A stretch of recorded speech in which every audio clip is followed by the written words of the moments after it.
The dense, aromatic woods of northern Maine whispered secrets among the towering pines, each breeze carrying the sense of being observed from the darkened undergrowth. On the edge of this forest stood an aging manor, its stone facade blending with the twilight shadows, giving the impression that the house itself breathed with the rhythm of the forest. No one from the nearby town dared venture towards the manor after dark. Tales of its haunted history were enough to sow fear into even the bravest of hearts. Lara Hughes couldn't recall just when the stories of the manor had become a fascination rather than a deterrent. An aspiring writer with a penchant for the macabre, she found herself irresistibly drawn to the enigma the town had woven around the mansion. On a chill October afternoon, she gathered her things, camera, notebook, and flashlight, and set off to explore its mysteries firsthand. The path leading to the manor was overgrown, disappearing into a thicket that seemed to close in around Lara as she pressed forward. Every snap of a twig or the rustle of leaves underfoot heightened the sensation that unseen eyes tracked her movement. Determination battled with instinct as she pressed onward, the silhouette of the manor creeping closer through the shifting branches. The manor's grand entrance stood emblazoned with intricate carvings that resembled eyes and mouths, as if the house was eternally listening and speaking to the silent forest around it. The heavy oak doors, worn by decades of wind and rain, yielded with a groan as Lara pushed them open, revealing a cavernous foyer within. Dust motes danced through beams of dying daylight that filtered in through stained glass windows, casting odd and colorful patterns across the stone floor.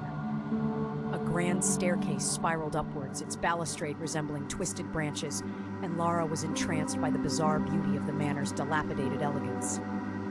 Exploring the lower rooms, she discovered elaborate tapestries depicting hunts and ancient wars. Their vibrant colors faded into ghosts of past glories. Each room was furnished with antique pieces, upholstered in rich fabrics from an era long gone. Oddly, everything appeared undisturbed, as if the house had paused in time, waiting for her to arrive. Lara pulled out her camera and began photographing the interiors, feeling more like an intruder in a forgotten museum than a visitor in a reputedly cursed house. Her footsteps echoed vaguely as she moved deeper into the manor, until she reached a hallway lined with portraits. The eyes of the painted figures seemed to follow her intensely, adding to the chilling atmosphere.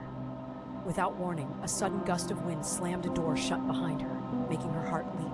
She spun around, expecting to see someone, or something, but the hallway was empty. The oppressive silence that followed made her skin prickle with unease. Resolute, Lara steeled her nerves and continued into a study, its shelves burdened with dusty tomes and scrolls. Her fingers traced along the spines of these books, noting their archaic titles. Her curiosity reached its peak when she pulled a lever disguised as a spine, which triggered a soft mechanical whirring nearby. A hidden door swung open, revealing a narrow passage descending into the gloom below. Her heart thudded with a mixture of fear and excitement as she aimed her flashlight down the secret stairwell. Descending slowly, her breaths grew shallow with each creak of wood beneath her feet, each groan echoing in the cold, damp air.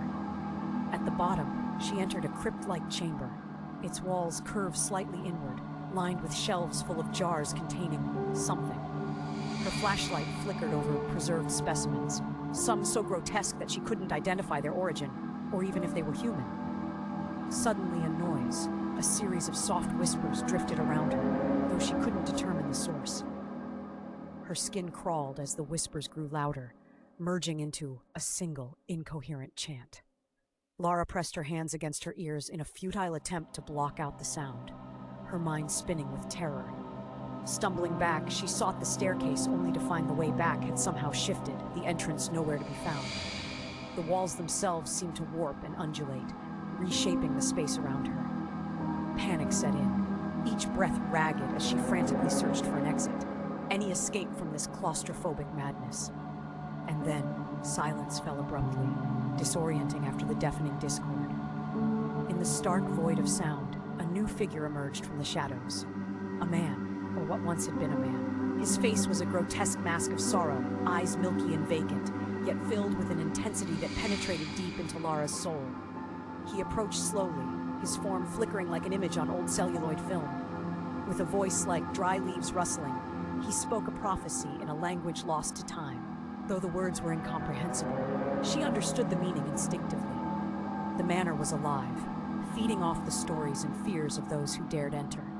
The once human figures were its sentinels, those who lost themselves to the language of the manor, becoming part of its eternal tale. Lara realized with dawning horror that she was the latest chapter, her story already being written within the manor's spectral chronicle. Tracing the walls with her fingers, she discovered an etching, a new engraving depicting her own frightened visage captured in stone. The figure reached out as if to grasp her, and as his fingers brushed her skin, everything went dark. When Lara awoke, the forest was bathed in the pale light of dawn. She found herself lying at the edge of the woods, the manor nowhere in sight, as if it had never existed. Her camera and notebook, however, were placed neatly beside her, untouched by the night's horrors. A single photograph remained on her camera, a portrait of her standing next to the sorrowful figure, their eyes sharing the same haunted glaze. Trembling, she realized that the manor hadn't vanished. It had simply merged with the stories it fed on, its whispers now woven into her mind. Lara stumbled back to town, the eerie pull of the manor forever imprinted on her soul. She never spoke of her experience, but her writings grew darker, imbued with an organic terror that captivated and unsettled her readers in equal measure. For in her words lay the echoes of whispers from a living house that guarded its secrets well. And occasionally, in the solitude of night, those whispers returned to Lara, reminding her that within the shadows of the forest, the manor waited patiently for its next visitor, ready to draw them into the endless chronicle of its being.